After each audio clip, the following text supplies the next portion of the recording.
Some say it began in biblical times or even earlier, and they cite the story of Ezekiel and the wheel.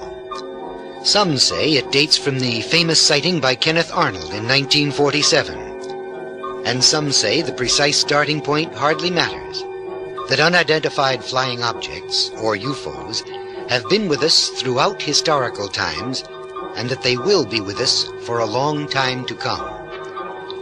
Ezekiel is, perhaps, as good a time to begin as any, for it adds a historical perspective that may well be important. The story, as told in chapter 1 of Ezekiel, starts simply. "And I looked, and behold, a whirlwind came out of the north, a great cloud and a fire enfolding itself, and a brightness was about it. And out of the midst thereof, as the color of amber, out of the midst of the fire..." What follows has been analyzed in detail by writers who are convinced that this was a description of a machine, given in his own words by a man who was unfamiliar with mechanical devices and had no vocabulary for them. Are they right? Or are those men right who, like Dr. Donald H. Menzel, director of Harvard College Observatory, say that Ezekiel saw a sundog? It is hardly important. Accounts similar in their own way to that of Ezekiel have been handed down for thousands of years. At least one has come from the Egyptians, who dwelt in the valley of the Nile almost 1,500 years before the birth of Jesus. And there are some attributed to the days of the Roman Empire. The astronomer-mathematician Jacques Vallée claims in his book Anatomy of a Phenomenon to have collected more than 300 UFO sightings that took place prior to the 20th century. It is their very number that is impressive. That, and the difficulty of assigning natural explanations for so many of them. The same problem holds true with modern sightings, the ones that, by general consent, are counted from June 24th, 1947. That was the day that Kenneth Arnold, an experienced mountain flyer, sighted a flight of 9 bright disc-shaped objects in the vicinity of Mount Rainier in the Cascade Mountains of the state of Washington. Arnold carefully noted his own position and the flight of the objects, which he estimated to be 45 or 50 feet in length and some 20 to 25 miles distant. He calculated their speed at almost 1,700 miles per hour.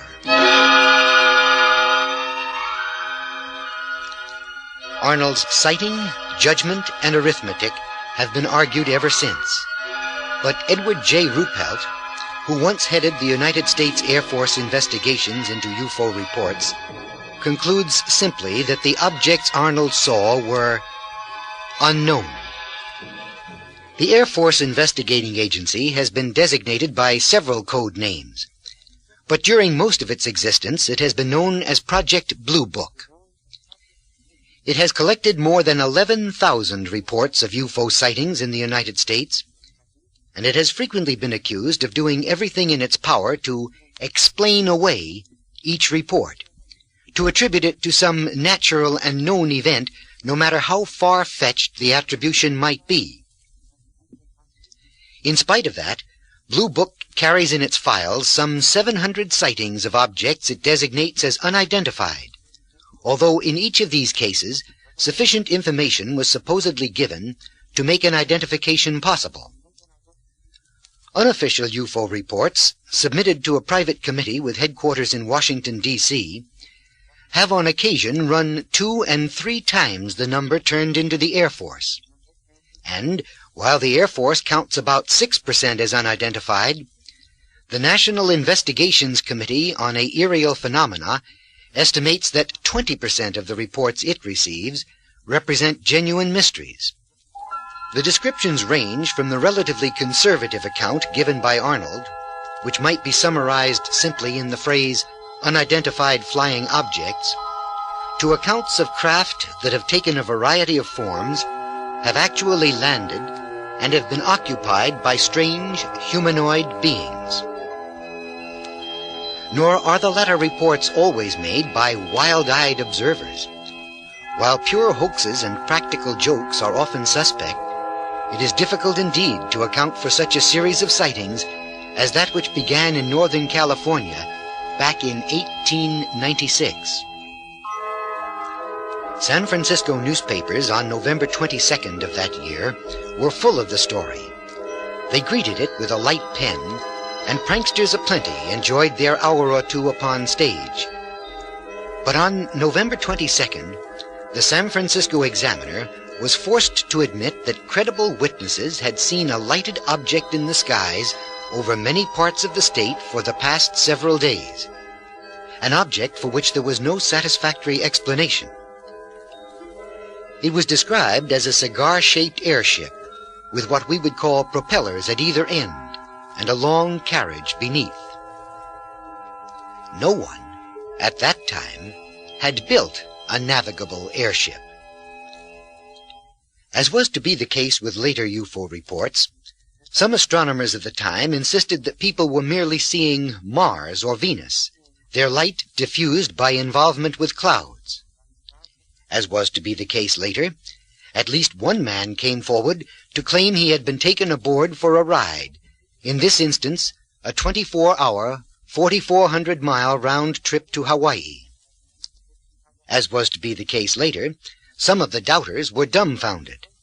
They had insisted that the sighters were being taken in by a prankster in a balloon, only to shake their heads in puzzlement when, on November 30th, the aircraft appeared flying into the wind. The San Francisco newspaper reports blossomed suddenly around November 22nd, like a field of California poppies in the sun, and they faded just as quickly. Apparently the object had left the Bay region, but the saga was not ended. For months afterward, there were reports of similar sightings across the country as far east as Chicago and St. Louis. None was stranger or more baffling than that of Alexander Hamilton, a former congressman who maintained a farm at Leroy, Kansas. Hamilton persuaded 10 leading townsmen to sign an affidavit that his word had never been questioned and that they did verily believe his statement to be true and correct. He himself swore that on a Monday evening in April 1897, about 10:30 p.m., he, his son, and a tenant were awakened from sleep by noise among the cattle. They rushed outside to see an airship slowly descending upon a cow lot about 220 yards from the house. The 3 men ran to within 50 yards of the craft, Hamilton said. It was cigar-shaped, possibly 300 feet long, and had a carriage underneath made of glass or some other transparent substance, alternating with narrow strips of another material. It was, Hamilton continued, brilliantly lighted within, and was occupied by 6 of the strangest beings he had ever seen. The occupants were jabbering together, but the witnesses were unable to understand a word they said. The strange visitor hovered about 300 feet in the air, the account continued, directly above a squealing 2-year-old heifer. When the 3 men reached the animal, they found a red cable about half an inch thick fastened in a slip knot around her neck. The heifer was tangled in a wire fence. Unable to remove the cable, the men freed the animal by cutting away the wire, then stood in amazement to see the ship, heifer and all, rise slowly, disappearing in the northwest. Next evening, Hamilton learned that a neighbor some 3 or 4 miles distant had found the legs, head, and hide, identified by Hamilton's brand, in his field. There were no tracks in the soft ground around the remains. Hamilton had witnesses, including the neighboring farmer, and if he, a former congressman, were given to fantasy or joking, his fellow citizens would hardly have signed an affidavit attesting to his character. If he told the truth, what did he see? For that matter, what did the Reverend William Booth Gill, an ordained priest of the Church of England, and 37 other persons at his Papuan mission in New Guinea, see on at least 4 occasions more than 60 years later. As Father Gill told it to a reporter for the Sydney, Australia Sun Herald, he actually exchanged semaphore greetings with the occupants of a strange craft on the evening of the 26th of June, 1959, and so did others of his group. Father Gill described a sparkling craft which descended to an altitude of between 300 and 450 feet shortly after dinner time. The ship looked like a disk, with a small, rounded superstructure, he said. Admitting he was a poor mathematician, the priest estimated that the craft was about 35 feet in diameter on the lower deck and about 20 feet across on the upper.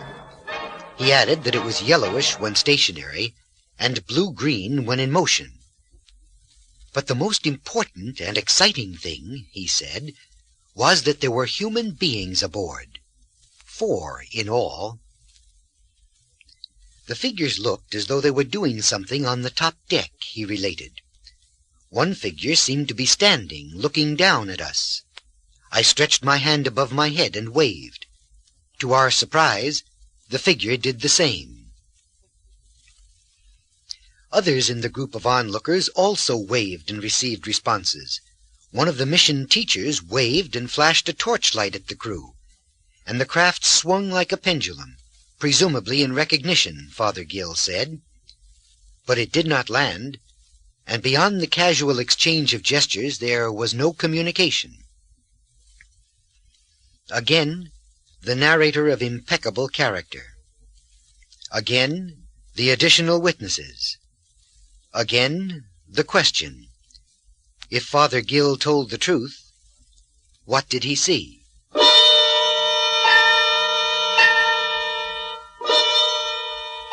The Leroy, Kansas and Papuan sightings, with their separation in time and space and their description of crewmen, must rank among the most fantastic in the literature of UFOs. But the questions they raise could be asked many times over as report after report is examined. Other unusual craft have been seen on the ground, according to independent witnesses whose stories corroborated one another. There have been numerous descriptions of human or humanoid crewmen.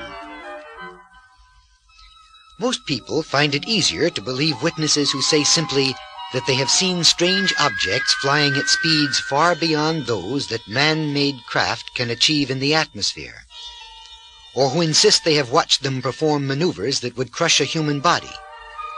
Yet these reports, too, are incredible in the light of today's scientific knowledge.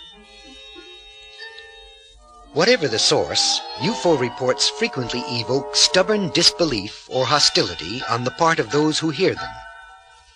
Although a recent Gallup poll indicates that at least 5 million Americans think they have seen strange objects in the skies, a great many citizens seem to find the reports humorous or frightening. Their reaction to UFO sighters is often one of mockery, sometimes one that verges on violence. A Michigan farmer who related that he and his son had approached a strange object in a swamp near their home had the windshield of his automobile smashed. A sign reading, "Head Martian," was taped to what was left of the glass. Hostile visitors swarmed around his farm, awakening his family in the middle of the night with taunts. Windows of a truck parked on his land were broken. Bottles were hurled at his house. In Akron, Ohio, a deputy sheriff who told how he had chased a strange flying object for 86 miles in his patrol car was so hounded, he said, that he quit his job and his wife divorced him. Reactions are usually less severe. Nevertheless, they are strong enough so that many persons who report UFOs insist upon anonymity to avoid ridicule. Dr. Henry Clay Lindgren, a social psychologist and author of numerous widely used textbooks, explains such reactions by saying that it is not normal in our culture for people to see visions. He refers to UFO sightings as visions because, as he explains, he does not know what they really are, and, for better or worse, the fellow citizens of the UFO sighters will think of them as visions. We Americans pride ourselves on our rationalism and tough-minded skepticism, Dr. Lindgren observes. We are likely to regard the UFO sighter as crazy, or at least as unstable and unreliable. What he reports, however, is disturbing. He may be right. And if he is right, what he has seen may affect the lives of all his fellow citizens. UFOs are threats merely because we do not know how to cope with them. Their unknown threat potential arouses anxiety, or even a feeling of panic. The sighters, therefore, must be rejected and put down. The better educated and more sophisticated will be content to make derogatory statements in conversation, or perhaps for publication. Less well-educated and cruder types will harass UFO sighters more or less openly. Despite Dr. Lindgren's warning and the experiences of others, people keep on seeing, or at least reporting they have seen, UFOs. The noted psychoanalyst Carl Jung has attempted to explain many such sightings as part of a collective unconscious of rumors and legends that extends into the remote past. A new type of legend, one that tends to deprecate the reports, has sprung up around the apparitions today. Dr. J. Allen Hynek, director of the Dearborn Observatory at Northwestern University and technical consultant to Project Blue Book virtually since its inception, answers some of these in a letter published in Science, the journal of the American Association for the Advancement of Science. It is not true, Dr. Hynek said, that only UFO addicts report strange flying objects, or that the reports come from unreliable, unstable, or uneducated people. Only a negligible handful of the reports submitted to the Air Force came from what Dr. Hynek called true believers. The most puzzling ones came from people who had given little or no thought to UFOs, and most were from persons whom he describes as obviously intelligent observers. Some of the very best, most coherent reports have come from scientifically trained people, who usually request and are granted anonymity. Commenting on the frequent declarations that UFOs are never seen at close range and are always reported vaguely, Dr. Hynek says he has several hundred reports in his files that are fine brain teasers and could easily become the subject of profitable discussion among physical and social scientists.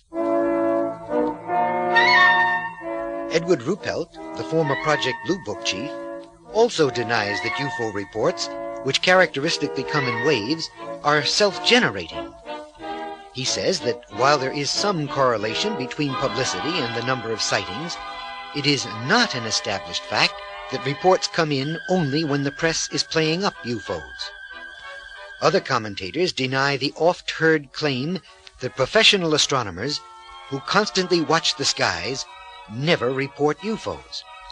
They insist there are many who ordinarily avail themselves of the guarantee of anonymity, but who include, among other notable figures, Clyde Tombaugh, the discoverer of the planet Pluto.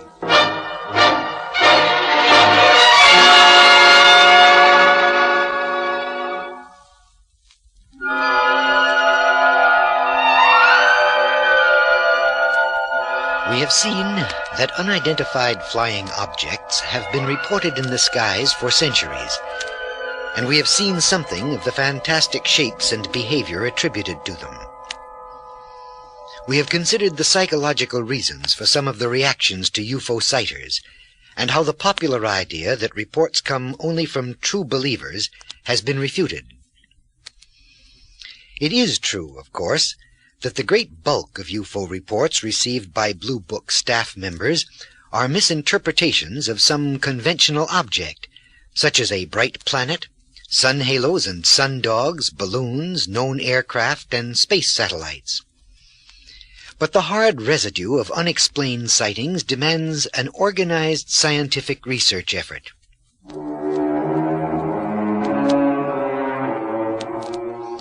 Just such an effort was stimulated in 1966 by a major wave of UFO sightings.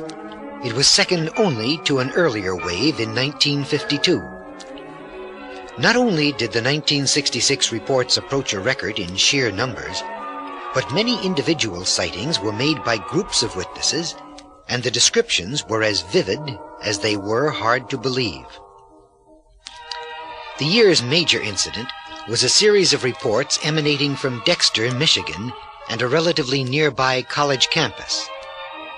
The first sighting occurred on March 19th, near Milan, a town about 16 miles southeast of Dexter.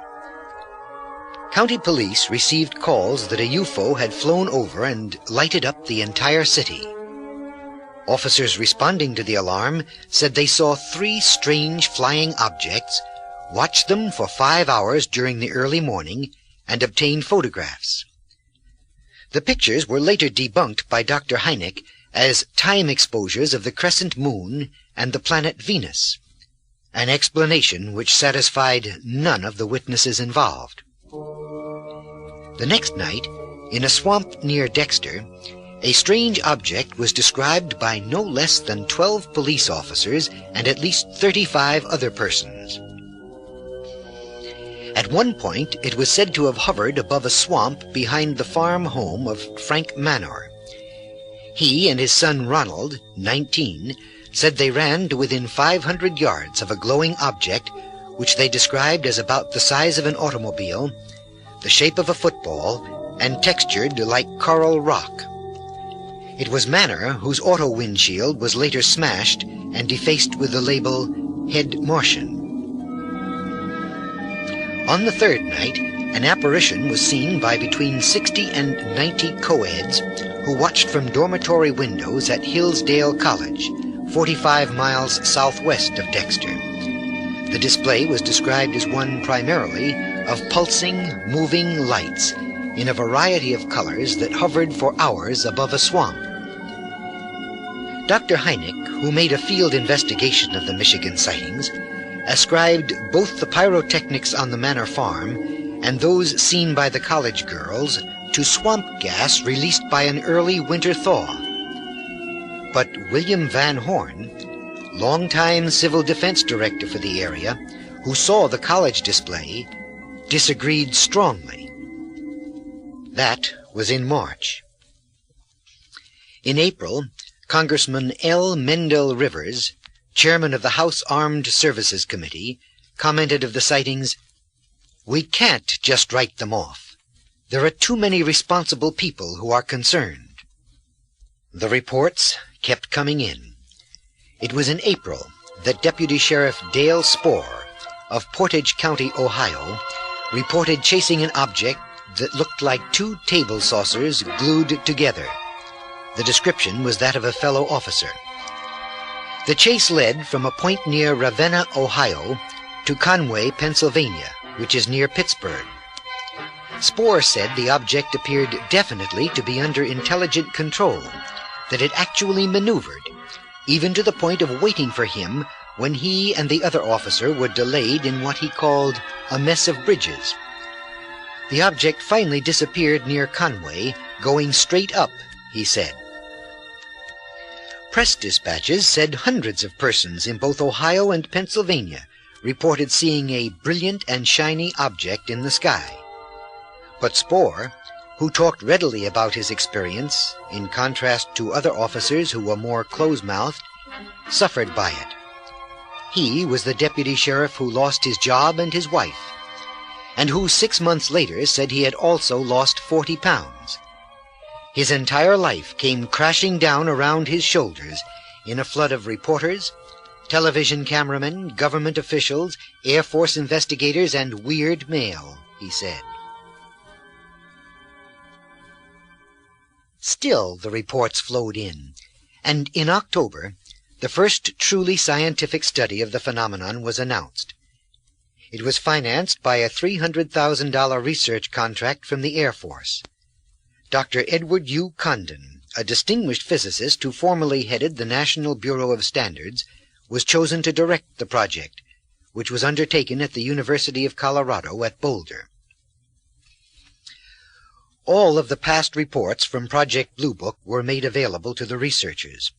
Every new sighting reported to an Air Force base in the United States was promptly forwarded to the university at the same time that duplicate copies went to Blue Book at the Wright-Patterson Air Force Base in Dayton, Ohio, and to the Pentagon. But Dr. Condon and his associates, whose work was subject to review by the National Academy of Sciences, had their job cut out for them. A major task was indexing the Blue Book files so that it would become possible to make cross-references, thus comparing sightings that were similar in type, geography, and other characteristics. Even more perplexing was the problem of devising a technique by which coherent information could be extracted from so many varying reports and reasonable inferences drawn from them. Jacques Vallée had already proposed one such approach.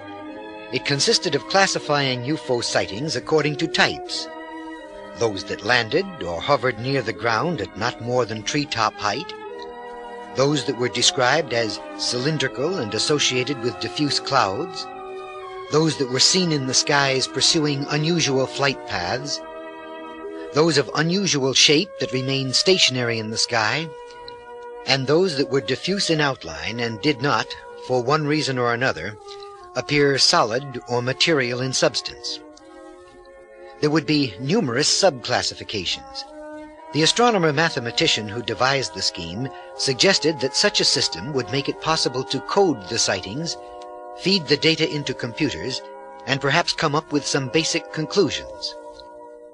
Computer coding was also proposed to describe the shape of the object, its motions, colors, illumination, and such characteristics as the emission of smoke, sparks, or lightning, odor and heat, spin, radioactivity, and magnetic effects. The necessity for such detail is indicated by the variety of sightings and of the effects that accompany them. Ruppelt, in his UFO book, devotes considerable space, for instance, to a series of informal experiments which strongly indicated that at least some UFOs are accompanied by emissions which affect Geiger counters.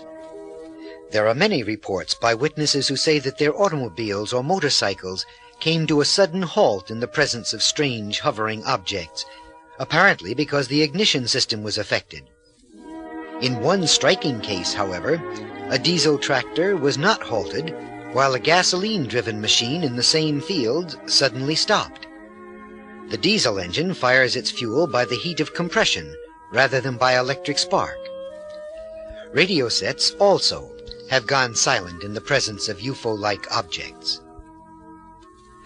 Dr. Condon and his associates, he planned to involve as many as 100 scientists as consultants in their respective disciplines, undertook to develop a classification system which the project chief described as something along the lines that Vallée proposed, although not exactly without variations.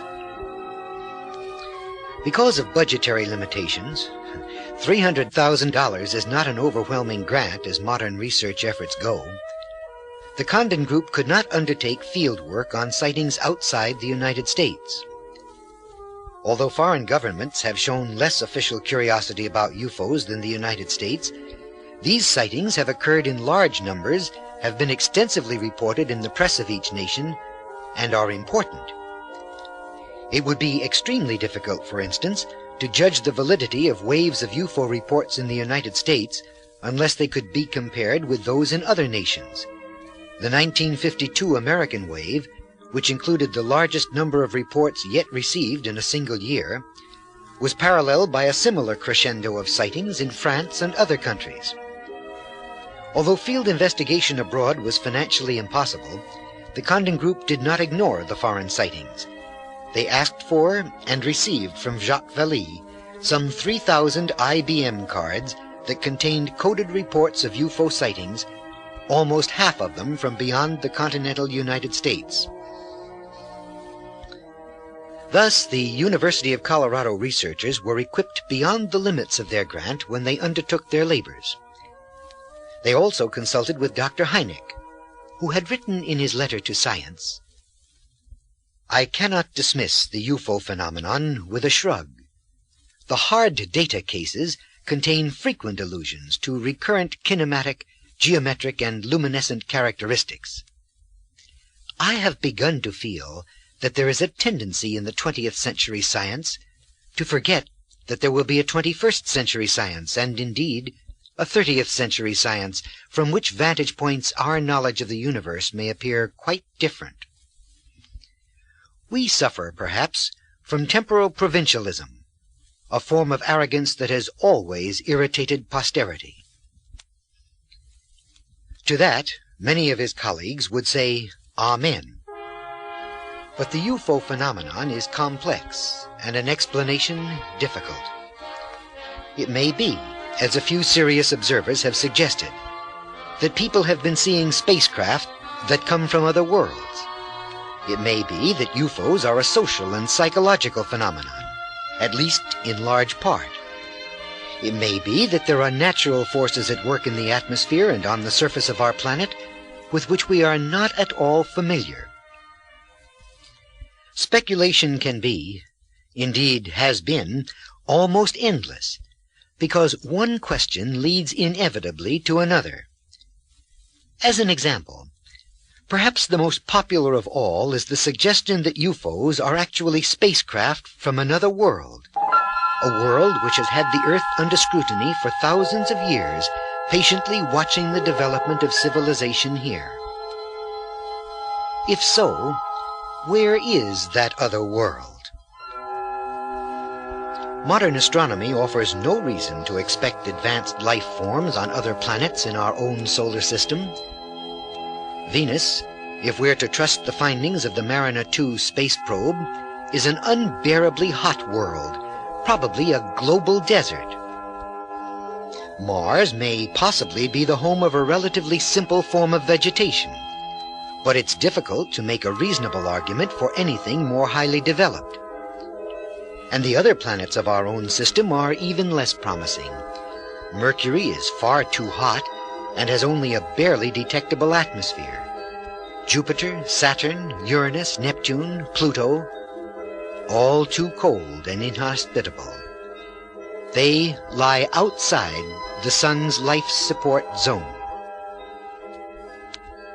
If the UFOs are extraterrestrial spacecraft, then, it would appear that they must come from a planet that circles one of the distant stars. Most astronomers agree that in all probability there are many other suns with planets that could support well-developed life forms. It's their distance that places an insurmountable obstacle in the path of spacecraft from such worlds, an obstacle, at least, that is insurmountable in the light of our own technology. The nearest star system to us, a triple sun, is Alpha Centauri. Because of the complex orbit a planet would follow in such a system, there's little likelihood that advanced life exists there. The nearest stars where life-supporting planets may exist are at a distance of 10 light-years from us, each light-year representing the distance that light travels in a year at a speed of 186,000 miles per second. The problems inherent in traveling across such distances are staggering. If we suppose that a spaceship could employ the most efficient nuclear fuels, it would nevertheless have to carry billions of tons of fuel for each ton of its own weight on any interstellar journey to be completed within the span of a human lifetime.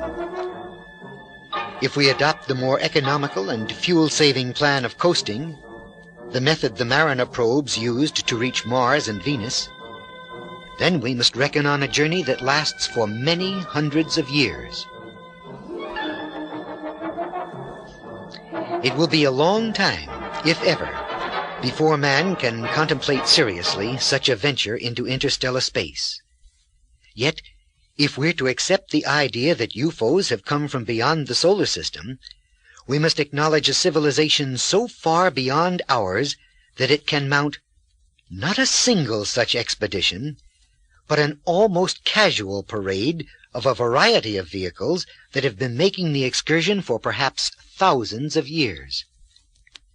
Enthusiasts argue, however, that there may be undiscovered energy sources that could make it all possible, or that still unknown secrets of the geometry of space would make it far easier than we think.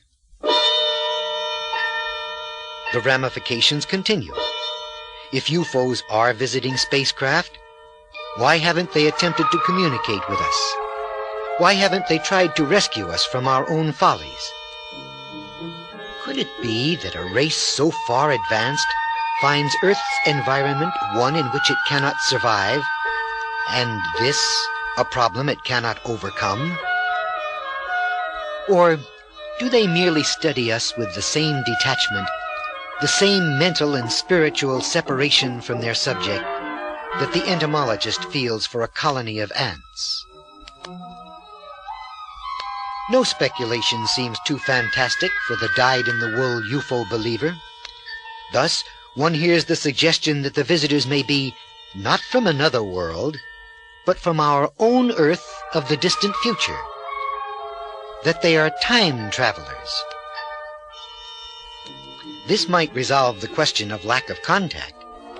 As any reader of science fiction knows, such historical investigators from the future might be allowed to observe, but they could never interfere. If they did, they would change the shape of the very future from which they came.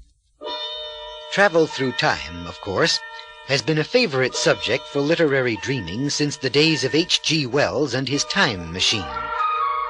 But time itself is largely a mystery, and although there is learned argument that it may be reversible, there is equally learned and compelling rebuttal that such a thing is impossible.